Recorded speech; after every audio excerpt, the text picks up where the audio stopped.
نحمده ونصلي ونسلم على رسوله الكريم اما بعد اعوذ بالله من الشیطان الرجیم بسم اللہ الرحمن الرحیم قل ان کنتم تحبون اللہ فاتبعونی یحببکم اللہ صدق اللہ العظیم وصدق رسولہ النبی الکریم الامین ونحن على ذلك لمن الشاهدين والشاكرين والحمد لله رب العالمين إن الله وملائكته يصلون على النبي يا أيها الذين آمنوا صلوا عليه وسلموا تسليما الصلاة والسلام عليك يا سيدي يا رسول الله وعلى آلك واصحابك یا حبیب اللہ۔ سارے حضرات درود شریف پڑھیے۔ الصلاة والسلام علیک یا نبی وعلى آلك واصحابك یا حبیب اللہ۔ تمام تعریفیں، حمد اور ثنا اللہ تعالیٰ جل مجدہ الکریم کے لیے، درود و سلام نبی اکرم صلی اللہ تعالیٰ علیہ وسلم کی ذات والا صفات کے لیے حمد و صلات کے بعد انتہائی عزت و تکریم کے لائق علماء کرام، مشائخ، سادات، دوستوں، بزرگوں اور بھائیوں، یہ خوبصورت محفل پاک اپنی تمام تر خوبصورتیوں کے ساتھ انعقاد پذیر ہے۔ اللہ تبارک و تعالی شاہ صاحب کو، ان کے معاونین کو بہترین جزا عطا فرمائے۔ میں کچھ زیادہ لمبے سفر سے لوٹا ہوں اور میری طبیعت بھی کچھ دنوں سے علیل ہے، لیکن یہ محبت کا معاملہ تھا، زیادہ لمبی چوڑی بات تو نہیں کر سکوں گا، حاضری کے لیے حاضر ہوا ہوں۔ سب سے پہلے تو یہ عرض کروں گا، جہاں دوست زیادہ ہوتے ہیں وہاں رائے بھی زیادہ ہوتی ہے۔ تو وہ یہ ہوتا ہے کہ بعض اوقات مجھے تو بعض محافل میں یہ بھی سمجھ نہیں آتی کہ بیسیکلی کمانڈر ان چیف ہے کون، بات کس کی ماننی۔ تو وہ زیادہ مختلف رائے ہونے کی وجہ سے بعض اوقات، لیکن یہ محبت کی بات ہی ہے، پیار کی بات۔ چیزوں کو اپنے دل پر نہ سوار کیا کریں۔ جن لوگوں کی منزل ہوتی ہے نا کوئی، بس کریں جی بول کر نہ ٹھیک کرائیں، اب جو بیٹھ سکتا ہے اسے بیٹھنے دیں۔ یہ جو دوست بول کر دوستوں کو چپ کرا رہے ہیں، یہ مہربانی کریں جی، اب تو عشاء کا وقت قریب ہے، بس چھوڑ دیں دوستوں کو۔ عزیز دوستو، جن لوگوں کی منزل ہوتی ہے نا، جو لوگ طے کر لیتے ہیں ہم نے کہیں پہنچنا ہے، تو پھر سفر جب کرتے ہیں نا، ہم طے کرتے ہیں کہ آج مجھے فیصل آباد، لاہور کسی جگہ جانا ہے، تو پھر رستے میں یہ تھوڑی دیکھا جاتا ہے کہ سپیڈ بریکر کتنے آئے، یہ تھوڑی دیکھیں گے کہ راہ کے اندر چنگچی رکشے، گاڑیاں اور باقی چیزیں کتنی آئیں۔ سفر کا تعین کریں اور سفر شروع کرتے رہیں۔ بس میلاد کی محافل میں اور خوبصورت جگہوں میں کوئی تلخی والا بعض اوقات کام ہو بھی جائے تو تلخ ہونا نہیں، لینا مزہ ہی ہے۔ سمجھ میں آئی بات؟ اللہ تعالیٰ آپ کو خوش رکھے، اس کا بھی لطف ہی حاصل کرنا ہے اللہ کے فضل سے۔ دنیا میں پریشان وہ بندہ ہوتا ہے جو ذہنی طور پر، نفسیاتی طور پر الجھ جاتا ہے۔ آپ نے الجھنا نہیں، محبت سے بیٹھنا ہے۔ چند ایک باتیں عرض کرنی ہیں، اس بات میں کوئی شک نہیں، ایک کو ذرا کم کر دینی، اس میں کوئی شک نہیں کہ ایمان نام ہے حضور کی محبت کا۔ محبت مصطفیٰ کریم صلی اللہ تعالیٰ علیہ وسلم ایمان کی جان ہے،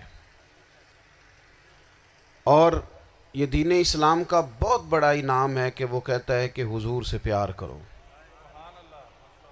اس لیے کہ جب نبی پاک سے محبت ہو جاتی ہے تو زندگی ویسے ہی آسان ہو جاتی ہے۔ اے عشق تیرے صدقے جلنے سے چھٹے سستے، جو آگ بجھا دے گی اب وہ آگ لگائی ہے۔ کیا ہوتا ہے کہ انسان کے لیے زندگی آسان ہو جاتی ہے۔ میں نے عرض کیا تھا کہ پتہ ہی نہیں چلتا کمانڈر ان چیف کون ہے، اللہ آپ کو سلامت. ٹھیک ہو گیا جی, اب آنے دیں دوستوں کو. بیٹھ جائیں جی, آپ لوگ آگے نہ ہو پیارے بیٹے, بیٹھ جاؤ جہاں جگہ. نہیں آپ اس طرح بھاگے دوڑے تو نانا, محفل میں آئیں, اس کا ادب کا خیال کریں. آپ تشریف رکھیں, بس بیٹھ جائیں جہاں جگہ مل رہی ہے. جو دوڑ کے آ رہے ہیں یہ اطمینان سے آئیں گے تو باوقار لگیں گے. اللہ آپ کو سلامت رکھے, برکت دے. ماشاءاللہ, اللہ تعالیٰ آپ کو برکات دے. اوہو, یہ اتنا مجمع کنٹرول نہیں ہوتا, کوئی بات نہیں, وہ انجی ہوتا ہے ہر روز تھا. نعرہ تکبیر, نعرہ تکبیر, نعرہ رسالت, نعرہ رسالت. بس جی بیٹھ جائیں, اب تشریف رکھ, جلدی سے بیٹھ جائیں جی. آپ جو کھڑے ہیں یہ غلط کر رہے ہیں, ایک سیکنڈ سے پہلے بیٹھ جائیں. فٹافٹ فٹافٹ فیصلہ کرنے میں اتنی دیر. لو جی ماشاءاللہ ٹھیک ہو گیا. اب آپ توجہ, بولے نہیں جی, اب بولنا سوء ادب ہے, بولے نہیں, بڑی مہربانی, اطمینان سے بات سنیں. نبی پاک علیہ السلام کی جو محبت ہے نا, وہ انسان کے لیے زندگی کو آسان کر دیتی ہے. حضور سے پیار ہوتا ہے نا تو بندہ نفرت کرنی ویسے ہی چھوڑ دیتا ہے. حضور سے پیار کرتا ہے, ہرس ہوس لالچ ویسے ہی نکل جاتا ہے. جب حضور سے محبت ہو جاتی ہے, نماز پڑھنا, درگزر کرنا, درود شریف پڑھنا, قرآن پاک پڑھنا, دین کی خدمت کرنا, حتیٰ کہ جان دینا بھی آسان ہو جاتا ہے. نبی پاک علیہ السلام کی محبت انسان کو کبھی بھی پریشان نہیں ہونے دیتی, الجھنے نہیں دیتی, تازہ دم رکھتا ہے حضور کا پیار. شرط یہ ہے کہ محبت صحیح ہو, اصلی ہو, باطن میں ہو. یہ آپ کے ذہن کے اندر کبھی بھی کسی بدبو کو نہیں آنے دے گی, طبیعت کو تازہ دم رکھے گی, سکون میں رہیں گے. لیکن نبی پاک علیہ السلام کی محبت کے کچھ تقاضے ہیں, ان تقاضوں کو سمجھنا پڑے گا. بالخصوص امت اس وقت جس جگہ پہ کھڑی ہے, آپ دیکھیں کہ اتنی بربریت اور اس جیتے جاگتے دیکھتے ماحول میں کہ جس میں ہر چیز کیمرے کی آنکھ دیکھ رہی ہے, اس میں اس قدر زیادہ اسرائیل کی جارحیت.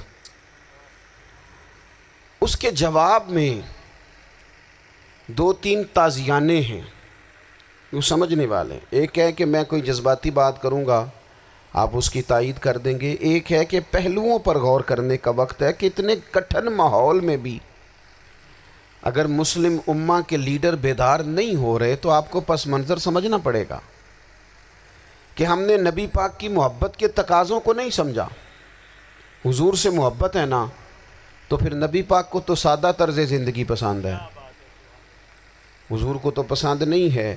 اللہ کے محبوب نے تو دعا مانگ کے فقیری لی اللہ تعالیٰ سے. آپ کو پتہ ہے جب بندہ بہت زیادہ آسانیوں میں چلا جاتا ہے, بہت زیادہ اس کے پاس سہولیات ہو جاتی ہے, اس کا مرنے کو دل نہیں کرتا. خود نبی پاک علیہ السلام نے فرمایا قیامت کے قریب کافر تم پر جھپٹیں گے جس طرح بھوکے لوگ کھانے پر جھپٹتے ہیں. حضور کیوں, ہم تھوڑے ہوں گے؟ فرمایا نہیں, تمہیں دنیا سے محبت ہو جائے گی اور موت تمہیں بری لگے گی. اتنے بڑے بڑے بنگلے, عالی شان محلات, کس کا چھوڑ کے مرنے کو جی چاہتا ہے معاذ اللہ. نبی پاک کی محبت کا تقاضا سمجھو. ایسا نہیں کہ وہاں دولت آئی نہیں. حضور تو فرماتے ہیں کہ اللہ نے خزانوں کی کنجیاں میرے ہاتھ میں رکھ دی ہیں, لیکن میں نے عرض کیا مالک ایک وقت روٹی دینا اور ایک وقت کا فاقہ دینا. کنجیاں خزانوں کی اللہ نے دی. جب تک آپ اپنا طرز زندگی, یہ جو بہت دنیا کا پیار ہے نا, بہت زیادہ مرنے کی ہرس, یہ بہت زیادہ جینے کی ہرس, تو اللہ تعالیٰ نے قرآن پاک میں یہودیوں کا طریقہ بیان کیا کہ وہ کبھی مرنے کی تمنا نہیں کریں گے کیونکہ جینے کی ہرس رکھتے ہیں. نبی پاک علیہ السلام کے غلاموں, طرز زندگی جب تک سادہ نہیں ہوتا اور جب تک یہ دنیا کے جھمیلوں سے کسی کو دولت دے کر پیچھے کر دیا جاتا ہے, کسی کو عہدہ دے کر چپ کرا دیا جاتا ہے, کسی کو اقتدار دے کر چپ کرا دیا جاتا ہے. رسول اللہ صلی اللہ علیہ وسلم کے سچے غلام, ان ایک بات کی سمجھ آ گئی تھی کہ ہمیں ہمارے رب نے کہا ہے قل ان کنتم تحبون اللہ فاتبعونی یحببکم اللہ. اے محبوب آپ ان سے فرما دیں اگر رب سے محبت کرنا چاہتے ہیں تو آپ کی پیروی کریں، اللہ خود ان سے محبت فرمائے گا جب رب بھی ان کا ہو جائے گا، جب رب بھی ان کا کی محمد سے وفا تو نے تو ہم یہ جہاں چیز ہے کیا، یہ لوح و قلم تیرے ہیں، اس کا کیا مطلب ہوا؟ لوح و قلم، قلم لکھتی ہے نا تقدیریں، مقدر فیصلے، تو لوح و قلم تیرے ہیں، اس کا مطلب یہ ہے کہ پھر رب کریم تیرے اوپر فضل کرے گا، اور وہ جن فیصلوں کی امت کو دیانت سے چاہت ہے اللہ اپنے فضل سے وہ فیصلے فرمائے گا۔ جب تک زندگی حضور کی غلامی کی طرف نہیں جاتی وہ اللہ تعالیٰ کی تائید نہیں پاتی۔ حضرت عبداللہ ابن حذافہ رضی اللہ تعالیٰ عنہ کو رومیوں نے قید کر لیا تھا، اور جب رومی آپ کو قید کر رہے تھے، پکڑ رہے تھے، جنگ میں کچھ موڑ ایسا آ گیا کہ بظاہر مسلمانوں کے قدم پیچھے ہٹ رہے تھے، تو 1000 آدمی نے 100 آدمی نے مل کے آپ کے گرد گھیرا ڈالا اور بڑی مشکل سے آپ کو گرفتار کیا۔ جب بادشاہ کے سامنے لے گئے نا تو بادشاہ سے اس کا سپہ سالار کہنے لگا کہ بندہ ضائع کرنے والا نہیں، یہ بات سمجھیں آپ، ہماری طبیعت کے مطابق جو بندہ پورا نہیں اترتا ہم ضائع کر دیتے ہیں۔ حالانکہ اگر آپ کو مخالف صف میں بندہ کام کا نظر آئے تو آپ غور فرمائیں کہ یہ ہمارے قافلہ محبت میں کیسے شامل ہو سکتا ہے، اس کے لیے جد و جہد کریں تاکہ اس سے کام لیا جا سکے۔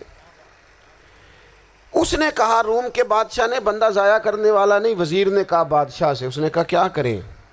کچھ ایسا کریں کہ یہ معاذ اللہ ہمارے دین میں آ جائے۔ اور قرآن مجید نے واضح کہہ دیا ہے کہ یہودی اور عیسائی تم سے راضی نہیں ہو سکتے حتی تتبع ملتہم، جب تک کہ تم ان کے دین کی پیروی نہ کرو، ان کو کسی طریقے سے معاذ اللہ عیسائی بنایا جائے۔ تو بادشاہ کہنے لگا 2-3 چیزیں ہیں جس سے کوئی بندہ بھی خریدا جا سکتا ہے، کر لیتے ہیں بات۔ اس نے سب سے پہلے حضرت عبداللہ ابن حذافہ سے کہا کہ جتنے پیسے آپ کہیں گے آپ کو ملیں گے، آپ اس دین میں آ جائیں معاذ اللہ۔ تو حضرت عبداللہ ابن حذافہ نا، کچھ لوگ بڑے سیانے ہوتے ہیں، بردبار ہوتے ہیں، بعض باتوں پر غصہ نہیں کرتے، ہنستے ہیں۔ حضرت عبداللہ ابن حذافہ ہنس پڑے، فرمانے لگے تجھے کس نے بادشاہ بنایا؟ تو بڑا بیوقوف آدمی ہے۔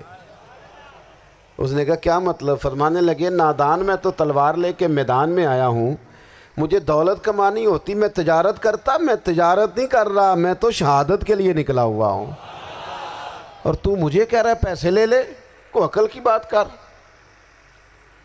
اس نے دوسری بات کی، اس نے کہا کہ میں بادشاہ ہوں، میرے نیچے جتنے بھی عہدے ہیں، وزیر، مشیر، وزیر خزانہ، جو آپ عہدہ کہیں گے آپ کو دے دیا جائے گا، آپ اس طرف آ جائیں۔ تو حضرت عبداللہ ابن حذافہ کہنے لگے پھر کہتا ہوں تو بڑا نادان ہے۔ فرمانے لگے میں حضور کا صحابی ہوں، اور صحابی ہونے سے بڑا عہدہ دنیا میں ہے ہی کوئی نہیں۔ صحابہ وہ صحابہ جن کی ہر صبح عید ہوتی تھی، خدا کا قرب حاصل تھا، نبی کی دید ہوتی تھی۔ کہا تو مجھے لالچ دے رہا ہے؟ اب انہوں نے ایک نئی چال چلی۔ وزیر کہنے لگا کہ میں ایک اور طرح سے معاذ اللہ کوشش کرتا ہوں پگھلا دینے کی۔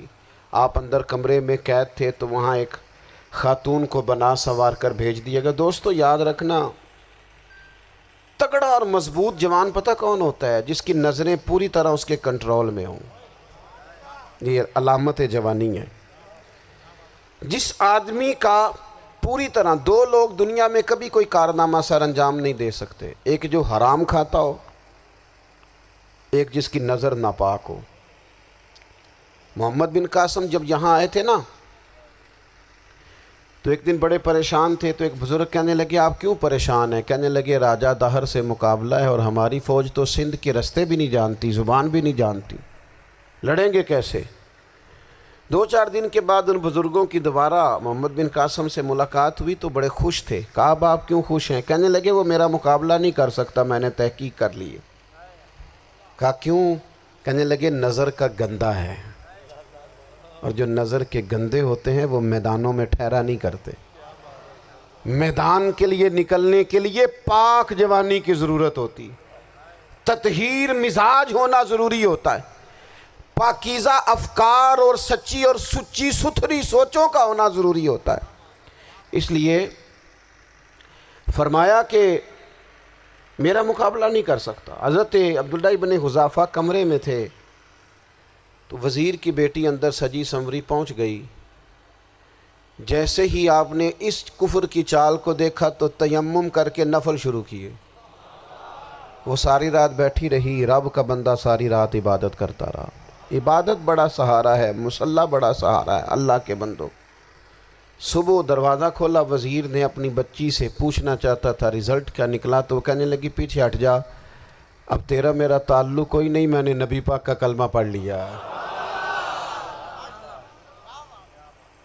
اس نے کہا میں نے بھی زمانہ دیکھا ہے، پر یہ کیا لوگ ہیں، کستوری کے بنے ہوئے، سندل سے دھلے ہوئے، کہ میں ساری رات کمرے میں رہی اور 100 اور 1000 آدمی جس جوان کا مقابلہ نہ کر سکے، اتنا طاقتور جوان کمرے میں رہا اور اسے نظر اٹھا کے نہ دیکھا۔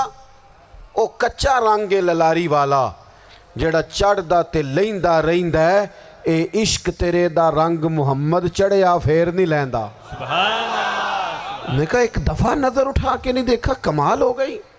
اتنے بڑے لوگ، اتنی بڑی سعادت مندی، فیروز بختی، معاملہ فہمی، حد ہو گئی۔ اللہ اکبر۔ دوستو، بادشاہ جب پوری طرح ہار گیا نا، اس نے کہا مار دو۔ تیل گرم کیا ایک کڑاہی میں، اور جب آپ کو اس میں ڈالنے لگے تو آپ کی آنکھوں میں آنسو آ گئے۔ بادشاہ کا خیال ہوا شاید نرم ہو گئے ہیں، کہنے لگا روئے کیوں؟ فرمانے لگے سوچتا ہوں جان ہی ایک ہے، کتنا مزہ ہے اس کی راہ میں جان دینے کا، کتنی لذت ہے اس کے نام پر مرنے میں، کتنا لطف ہے۔ جے تو چڑھیا اتے دار بھی نہیں، تے جے تو وکیا عشق بازار بھی نہیں، تے ایڈا سستا سودا پیار بھی نہیں، تے ایڈا سستا لبدا یار بھی نہیں۔ کئی جنگل گانے پیندے نی، کئی دوزخ لنگنے پیندے نی، جے وہ اس ملوں بھی مل جاوے، ایدوں سستا ہور بپار بھی نہیں۔ تے کچھ سمجھ نہ آوے لوکاں نوں وہ کادے نال شہید کرے، ڈٹھی یار دے ہاتھ تلوار بھی نہیں، پر او دا خالی جاندہ وار بھی نہیں۔ کہنے لگے ایک جان ہے نا، تو دل کرتا ہے ہزاروں ہوتی تو ایک ایک کر کے محبوب کے نام پہ قربان کرتا، جب میرے پاس ہے ہی ایک، کروں کیا؟ حضرت عبداللہ ابن حذافہ رضی اللہ تعالیٰ عنہ جب روئے اور بادشاہ نے یہ بات سنی تو بادشاہ اٹھ کے کھڑا ہو گیا، سارے وزیروں مشیروں کو کہنے لگا تم نے کہا تھا نا بندہ ضائع کرنے والا نہیں، یہ بھی ضائع کرنے والا نہیں۔ کہنے لگا میرا ماتھا چومو، تم جیسے لوگوں کو قتل نہیں کرنا چاہیے، آزاد کرنا چاہیے۔ عزیز، اپنی زندگی سے نا یہ بہت زیادہ ہرس، ہوس، طمع، اور یہ کسی بات کی بھی ہو، ہرس صرف پیسوں کی نہیں ہوتی ہے، شہرت کی بھی ہوتی ہے،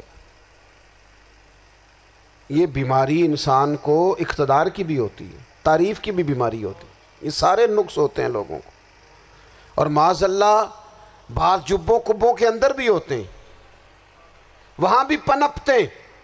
اپنی زندگی جب تک اس سادگی میں نہیں لاؤ گے جو رسول پاک نے عطا فرمائی ہے، جب لوگ آسانیوں میں پوری طرح الجھ گئے تو پھر وہ دور ہوئے اور کفر چڑھ گیا۔ دوسری بات، اللہ کے محبوب صلی اللہ تعالیٰ علیہ وسلم کی محبت ہم سے تقاضا کرتی ہے کہ ہم اس مشن کے لیے کام کریں جس مشن کے لیے رسول پاک نے کام فرمایا ہے۔ ہم سارے کام بڑی مضبوطی سے، سوچ سمجھ کے، تدبر سے، حکمت سے، تقاضوں کو مد نظر رکھتے ہوئے کرتے ہیں، سارے کام۔ دین کے کام میں ہمارا مزاج نہیں ہوتا، او ہو جائے گا جی، آپ بسم اللہ پڑھیں جی، شروع کریں جی۔ آپ تقاضوں کو سمجھیں، چیزوں کو دبائیں نہیں، چیزوں پر غور کریں۔ کسی کے ذہن کی سطح پر سوال ابھرتا ہے، اس کا تسلی بخش جواب دیں۔ اپنی زندگی میں دین کے کام کے لیے اپنے آپ کو وقف کریں. اور دین کے کام کے بہت سارے پہلو ہیں. ہزاروں لوگوں کو قرآن پاک ٹھیک پڑھنا نہیں آتا. ہزارہا لوگ ہیں جو قرآن مجید کے مطالب سے آگاہ نہیں ہیں. دین کی بنیادی ضروریات سے لوگ نابلد ہیں.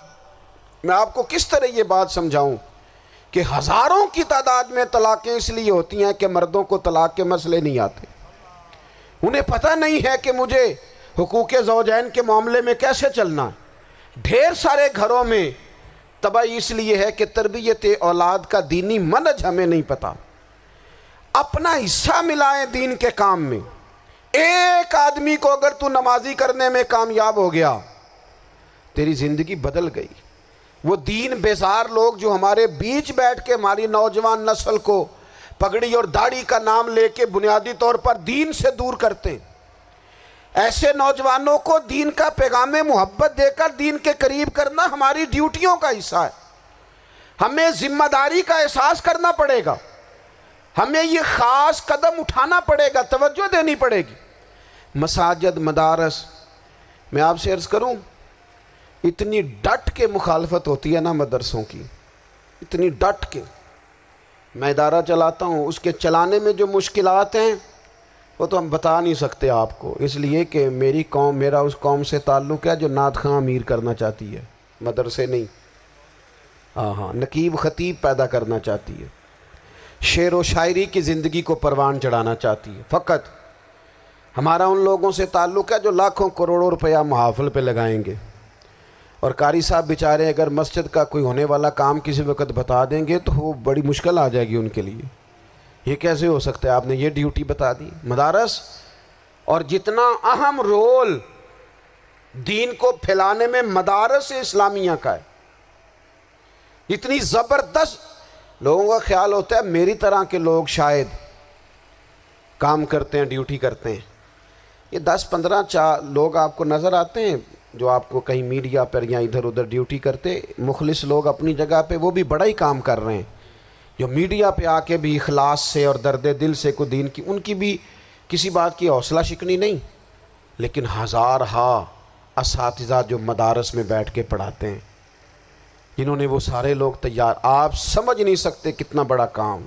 حفظ کا استاد جو ہوتا ہے نا، اس کی ڈیوٹی 24 گھنٹے ہوتی ہے فجر سے پہلے، اور اس نے بچوں کو اٹھانا ہے. تنخواہ تو ہم انہیں دینا نہیں نہ چاہتے جی، تنخواہ نہیں دئی دی انہوں نے. ہم بھی مولوی امیر نہ ہو جانا. مولوی نو تے سوٹ بھی 27ویں والی رات دے ہے تاکہ کدھر سوان کے عید والے دن پا نہ لوے، چونکہ 27ویں تو بعد تے درزی پھڑتا ہی کوئی نہیں. کیوں حضرت ایسا ہی ہے نا، اس وقت تو نہیں نہ لیتا. تو ہم چاہتے ہیں مولوی ہماری مرضی کے ہماری طرح کا سوٹ نہ پہن لے. مدارس کی مضبوطی آپ یہ دیکھ لیں، یہ صلاح الدین ایوبی کا تعلق بھلا کس چیز سے تھا؟ غوث اعظم کے مدرسے سے. حضور غوث اعظم کے مریدوں کی جماعت اس کے ساتھ شامل تھی. کون لوگ تھے جنہوں نے مدارس سے فیض پایا؟ رازی اور غزالی، حضور غوث اعظم، خواجہ اجمیر، یہ سب لوگ مدارس کے لوگ ہیں. کمزوریاں ہیں، غلطیاں ہیں، بہت ساری چیزوں کی اصلاح کی ضرورت ہے، لیکن یہ دین کا بہت بڑا قلعہ ہوتا ہے مدرسہ. لیکن اس کی مخالفت کی جاتی ہے. مجھے بتائیے، اگر مدرسوں میں کمزوریاں ہیں تو کالجوں یونیورسٹیوں میں نہیں ہیں؟ ہم نے کبھی مخالفت کی ہے بند کر دو سارے؟ لیکن لوگوں کا جب خیال آتا ہے، جب ہمارے ایک سابقہ وزیر صاحب تھے سر راہ، کسی دعوت میں میری ان سے ملاقات ہو گئی تو انہوں نے کہا مدرسوں کا کردار کیا ہے آج کے ماحول میں؟ میں نے انہیں کہا کہ مختلف کورسز آپ کراتے ہیں نا، تو اس کے لیے پھر مختلف ویکینسیز ہوتی ہیں. جہاں بچوں کو مدرسے کا کورس کرایا جاتا ہے تو استاد بننا ہوتا ہے، اس نے خطیب بننا ہوتا ہے، مسجد کی ڈیوٹی کرنی ہوتی ہے. میں نے کہا آپ بالکل کوئی حکومت سرپرستی نہیں کرتی، لیکن اللہ کا فضل ہے. کبھی آپ نے حکومت سے سنی ہے جس میں جمعے والے دن مولوی نہ ملا ہو جمعہ پڑھانے کے لیے؟ کبھی آپ کو رمضان میں ایسی مسجد ملی ہے جس میں قرآن مجید سنانے کے لیے حافظ نہ ملا ہو؟ یہ ہو سکتا ہے کسی حافظ کو مسجد نہ ملے. تو مدارس کے ذمے جو کام تھا مدارس نے جم کے کیا ہے اور ڈٹ کے کیا اللہ کے فضل سے. اور مدارس کے لوگوں کو بھی کمزور نہیں پڑنا چاہیے. کبھی کسی وزیر، مشیر، مالدار کے روب میں نہیں آنا چاہیے، قطعاً نہیں. کیوں؟ کہ یہ وہ عظیم لوگ ہیں رسول اللہ صلی اللہ علیہ وسلم کے دین کے غلام کہ ابھی ایک لفظ نہیں پڑھا ہوتا الف با تا سا، پہلے دن گھر سے نکلتے ہیں تو حضور فرماتے ہیں اللہ کے فرشتے ان کے پیروں کے نیچے پر بچھا بھی دیتے ہیں، پہلے دن اتنا بڑا اعزاز ملتا ہے۔ تو حضور کی محبت کا تقاضا ہے دین کا کوئی کام کیا جائے۔ ایک خاتون مسجد نبوی شریف میں جھاڑو دیتی تھی پر کوئی کام تو کرتی تھی نا، اور کس مسجد میں؟ جہاں 70,000 فرشتے صبح آتے ہیں 70 شام آتے ہیں، اس مسجد میں وہ خاتون جھاڑو دیتی تھی۔ بخاری ہے، جب ان کا انتقال ہو گیا صحابہ نے سوچا کہ حضور کو تکلیف ہوگی، بغیر بتائے جنازہ پڑھ دیا۔ حضور صبح تشریف لائے، تازی قبر دیکھی، اور محبوب وہ ہیں جو فرش پہ کھڑے ہو کے عرش کی خبریں دیتے ہیں۔ نبی پاک علیہ الصلوۃ والسلام نے فرمایا کہ مجھے اطلاع کیوں نہیں دی اس کے انتقال کی؟ یہ کرم دیکھو، کوئی ڈیوٹی تو کرتی تھی نا یار، پر خلوص سے، پر پیار سے، پر اللہ کو راضی کرنے کے لیے، پر درد دل سے۔ اور دین کی ڈیوٹیاں کرنے والے دوستو سنو، حضور صبح آئے، قبر کو دیکھ کر فرمایا مجھے کیوں نہیں بتایا؟ یا رسول اللہ آپ کو تکلیف دینا مناسب نہ جانا؟ تو قبر پہ کھڑے ہو کے حضور نے فرمایا صف بناؤ میں دوبارہ جنازہ پڑھاؤں گا، صف بناؤ میں دوبارہ جنازہ پڑھاؤں گا۔ کوئی ڈیوٹی تو۔ تیسرا تقاضا حضور کی محبت کا، سمجھو میں بس بڑی جلدی بات سمیٹنے لگا ہوں، حضور کی امت سے پیار کرو، یہ نبی پاک کی محبت کا تقاضا ہے۔ حضور اس بندے سے بڑے راضی ہوتے ہیں جو حضور کی امت سے پیار کرتا ہے۔ آپ کو پتہ ہے حضرت جبریل امین علیہ السلام نے معراج کی رات حضور علیہ الصلوۃ والسلام سے عرض کی تھی کہ اللہ کی بارگاہ میں عرض کیجئے گا میری بھی ڈیوٹی لگ جائے آپ کی امت کے ساتھ محبت کرنے پر۔ تو یہ کیوں کہا تھا انہوں نے؟ علماء نے لکھا اس لیے کہا تھا کہ حضرت جبریل بھی جانتے ہیں کہ حضور کی امت سے محبت کی بات کی جائے نا تو نبی پاک راضی ہوتے ہیں۔ امت سے پیار کرو گے نا، امت سے۔ ایک صرف بات کا خیال رکھنا، عقیدہ برا ہو تو بات دوسری ہے، ورنہ میرے محبوب کی امت کا ایک ایک شخص جو مدینے والے کا کلمہ پڑھتا ہے، جو حضور کا غلام ہے، اس کے بارے میں اپنے دل میں گنجائش رکھنا، پیار رکھنا، وارفتگی رکھنا۔ اور دوستو یہاں لوگ کس کس طرح گروہوں کو، جماعتوں کو سپورٹ کرتے ہیں۔ نبی پاک نے اس امت کی کثرت پر فخر بیان کیا، اور حضور فرمانے لگے 120 صفیں جنتیوں کی ہوں گی، قیامت میں 80 صفیں صرف میری امت کی ہوں گی، میں کثرت امت پر فخر کروں گا۔ ان لوگوں سے پیار کرنا ہے، ان کے دکھ درد کو سمجھنا ہے۔ پتہ ہے آج کیا ہوتا ہے؟ آج ہمیں نا مختلف چھوٹے چھوٹے ملکوں میں بانٹ دیا گیا، تو ہم کسی دوسرے مسلمان بھائی کا درد نہیں محسوس کرتے، ہم گھروں میں نہیں محسوس کرتے۔ پڑوسی پر ظلم ہو رہا ہو تو ہم کہنے پتر ساڈا نہیں مسئلہ، یہ دا مسئلہ ہے، تینوں کی لگے۔ حالانکہ پڑوسی کی آگ اس لیے بھی کسی وقت بجھا دینی چاہیے کہ پڑوسی کی نہ بجھائی جائے تو اپنا گھر بھی زاد میں آ جاتا۔ آج امت مسلمہ سے ہمیں بس لگا دیا گیا اپنے حصے کی روٹی کماؤ، اپنے حصے کی کوٹھی بناؤ، اپنے حصے کی گاڑی خریدو، اپنے حصے کا کام کرو۔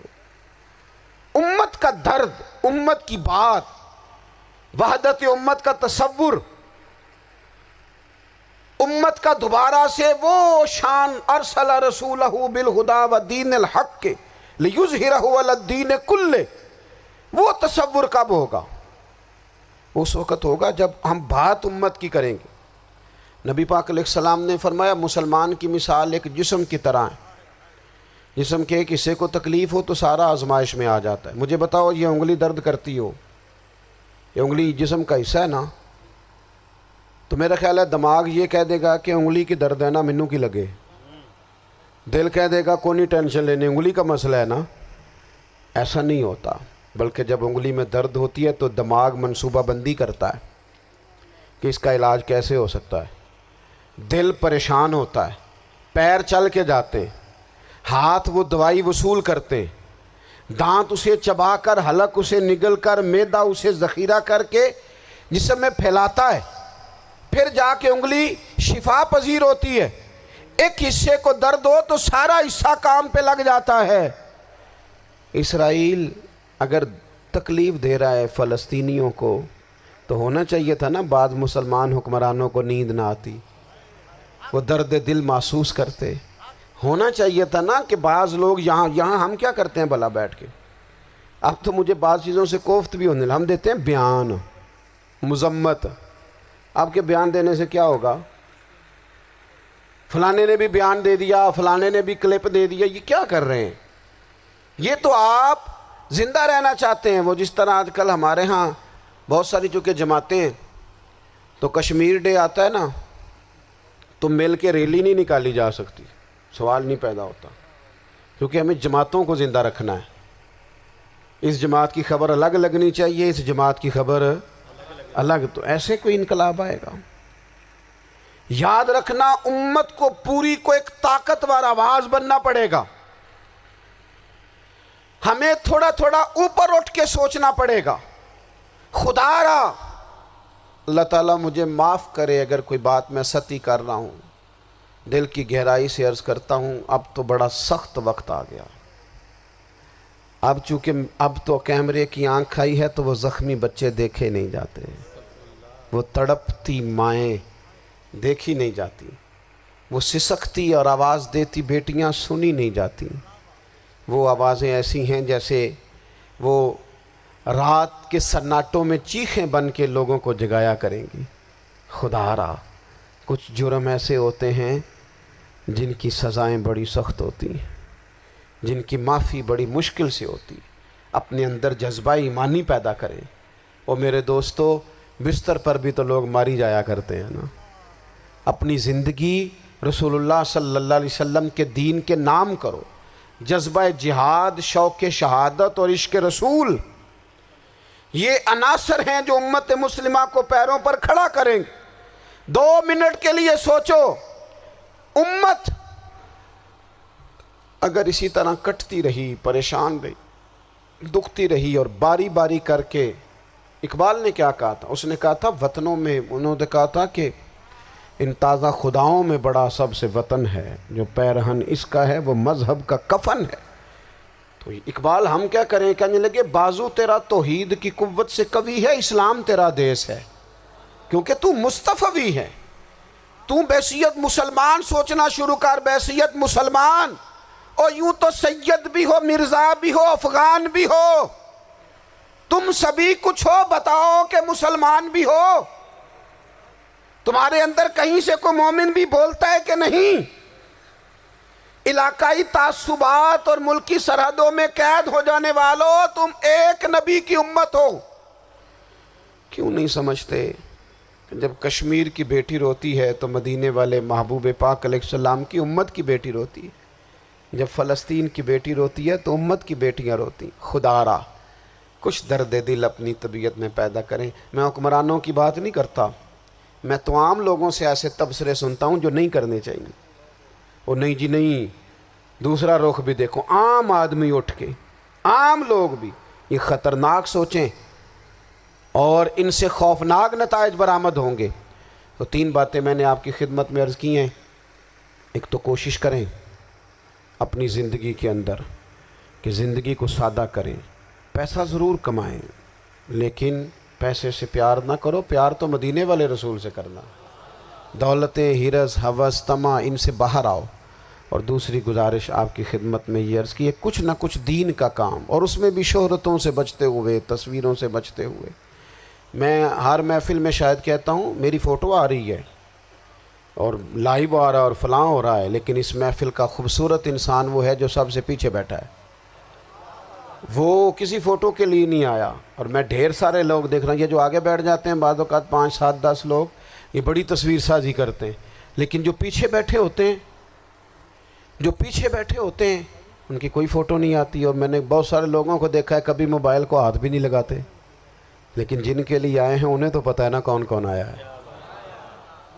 اور کچھ دین کے لیے کریں۔ اور تیسری گزارش آپ کی خدمت میں یہ ہے کہ امت بن کر بھی ضرور سوچیں اور امت کے دکھوں کا مداوع بھی کریں، اور امت مسلمہ کا درد بھی اپنے سینے میں ضرور محسوس کریں۔ اللہ تعالی ہماری اس بزم کو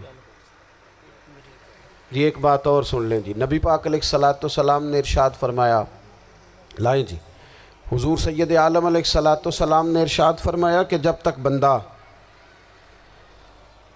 اللہ کے بندوں کی مدد میں رہتا ہے نا، اللہ بھی اس کی مدد کرتا رہتا ہے۔ یعنی اگر آپ امت کے لیے سوچتے ہیں، کوئی امت کے لیے فکر پیدا کرتے ہیں، کچھ امت کی سوچیں لاتے ہیں، تو اللہ بھی مدد فرمائے گا۔ اور یہ بات اچھی طرح یاد رکھیں، جب بھی بندہ کوئی ایسا کام کرتا ہے نا جو خالص اللہ کی رضا کے لیے ہو، تو رب کی مدد ضرور آتی ہے۔ وَلَقَدْ نَصَرَكُمُ اللَّهُ بِبَدْرٍ وَأَنْتُمْ أَذِلَّةٌ، تو یہ کام کریں گے تو اللہ کی مدد بھی آئے گی۔ اللہ توفیق عطا فرمائے۔ وَمَا عَلَيْنَا إِلَّا الْبَلَاغُ۔ مصطفیٰ